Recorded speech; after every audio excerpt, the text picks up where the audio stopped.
খেলোয়াড়রাও তার সামনে এমন ভদ্র হয়ে যেত যে রোহিত শর্মা পর্যন্ত নীরবে মাথা নেড়ে বলতো, জি স্যার, পরের ম্যাচে মারধর করে দেব। দ্রাবিড় যুগের ভারত এমন ছিল, বেশিরভাগ ম্যাচ জিতত, আর যখন হারতো তখন ভক্তরা নিশ্চিত হতো যে পিচে নিশ্চয়ই কোনো ভৌতিক ব্যাপার ঘটেছে। ঘরের মাঠে ভারত হারবে এটা যেন একটা অসম্ভব ঘটনা। স্টেডিয়ামের পিচ তখনও ভারতীয় বোলারদের বন্ধু ছিল, আর বিদেশি ব্যাটসম্যানরা বুঝতেই পারত না বলটা কোথায় পড়লো, কখন উড়লো, আর কোন স্কিড তাদের স্টাম্প ভেঙে গেল। কিন্তু হঠাৎ এক বছর এমন কিছু ঘটল যা দেখে ক্রিকেট দেবতারা পর্যন্ত মাথা চুলকালো। ভারতীয় ক্রিকেটের নতুন কোচ গৌতম গম্ভীর। মাঠে গম্ভীর ছিলেন আক্রমণাত্মক, আগুনের মতো, আর মুখে হাসি 0%। তাই ভক্তরা ভেবেছিল এবার তো ভারত আগের চেয়েও বেশি জিতবে। কিন্তু মাঠে নেমে দেখা গেল উল্টোটা। এক বছরেই 5টা টেস্ট হার। ভারতীয় ভক্তরা মাথায় হাত দিয়ে বসে বলে উঠল, এটা কি সত্যি নাকি আমরা স্বপ্ন দেখছি? গম্ভীরের আমলে খেলোয়াড়রা এমন খেলছিল যেন তারা গম্ভীরের চেয়ে বেশি গম্ভীর। ব্যাটসম্যানরা তো রানের বদলে স্ট্রাইক ঘোরাতে গিয়ে এমন নাচ করছিল যেন বলটা উঠছে না বরং মৌমাছি উঠছে।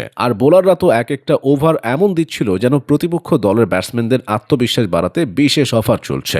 ঘরের মাঠে ভারত যে এমন অবস্থায় পড়তে পারে এটা কোনো ভারতীয় ভক্ত কল্পনাতেও আনেনি। পিচও যেন গম্ভীরের নেতৃত্বে বিভ্রান্ত হয়ে গেছে। আগে যেভাবে স্পিন ধরতো এখন ধরছে না, আগে যেভাবে টার্ন করতো এখন উল্টো ঘুরে যাচ্ছে। আইসিসির মতো পিচও বলছে, আমারও একটু বিশ্রাম দরকার ভাই। ভারতের ঘরের মাঠে হার এখন নাকি নতুন ট্রেন্ড। প্রতিপক্ষ দলগুলো উৎসাহ নিয়ে ভারতে আসে।